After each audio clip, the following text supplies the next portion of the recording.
Hello, everybody at MJMC. I'm Tony Brubaker, and I have a few verses that I'd like to share with everybody today. As I've been reading through the Bible this year, I've been coming across different things that stand out to me. And back in February, I came across Psalm 19. It's a psalm that I've heard before, but for whatever reason, it really jumped out at me and has become my favorite psalm to this point. It's packed full with all kinds of great stuff. Psalm 19, verse 1. The heavens declare the glory of God. The skies proclaim the work of his hands. Day after day they pour forth speech. Night after night they display knowledge. There is no speech or language where their voice is not heard. Their voice goes out into all the earth, their words to the end of the world. In the heavens he has pitched a tent for the sun, which is like a bridegroom coming forth from his pavilion, like a champion rejoicing to run this course. It rises at one end of the heavens and makes its circuit to the other. Nothing is hidden from its heat. Verse 7. The law of the Lord is perfect, reviving the soul. The statutes of the Lord are trustworthy, making wise the simple. The precepts of the Lord are right, giving joy to the heart. The commands of the Lord are radiant, giving light to the eyes. The fear of the Lord is pure, enduring forever. The ordinances of the Lord are sure and altogether righteous. They are more precious than gold, than much pure gold. They are sweeter than honey from the comb.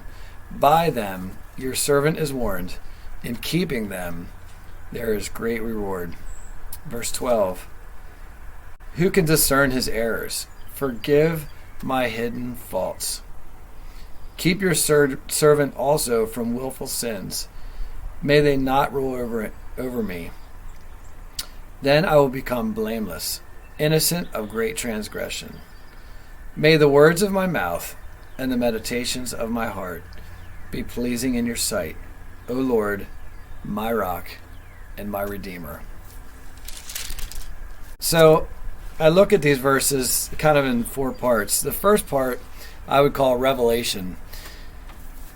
This is God revealing himself to every single person, every single day through his creation, through the works of his hand.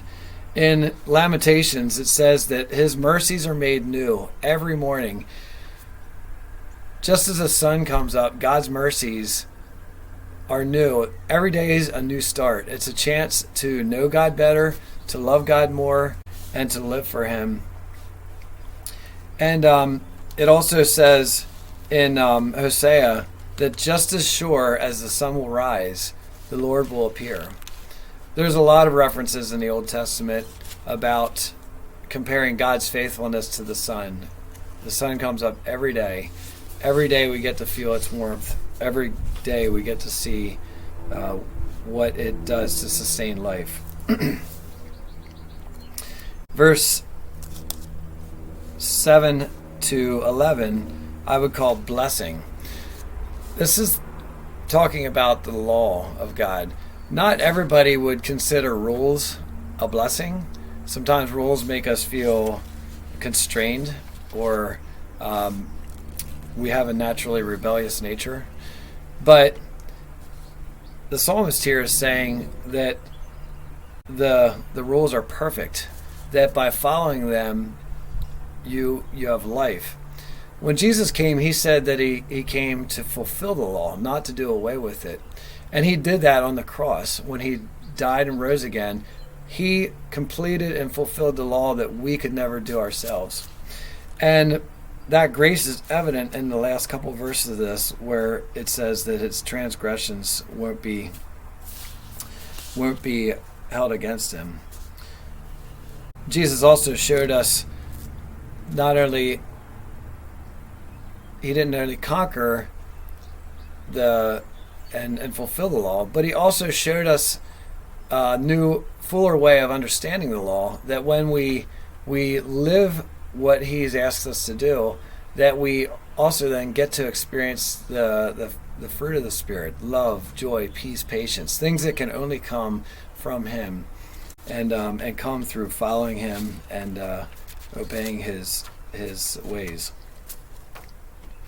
In verses 12 and 13, I would call this request. The psalmist is requesting forgiveness. He's recognizing that he can't do it on his own, that there's sins that he keeps going back to, and he's asking if he can have freedom from those. And also, he's acknowledging that there's things he doesn't even realize that are keeping him from God, and he's asking for help in those areas as well. It shows God's grace in the asking. The last part is an offering of praise. This is probably the most familiar part of Psalm 19 to most people. It's verse 14. And I'm going to read that as my offering of praise, and hopefully you can join along and offer that as your offering of praise as well. May the words of my mouth and the meditation of my heart be pleasing in your sight, O Lord, my rock and my redeemer. I hope you enjoyed that as much as I enjoyed reading it back in February. Thanks, and have a great day.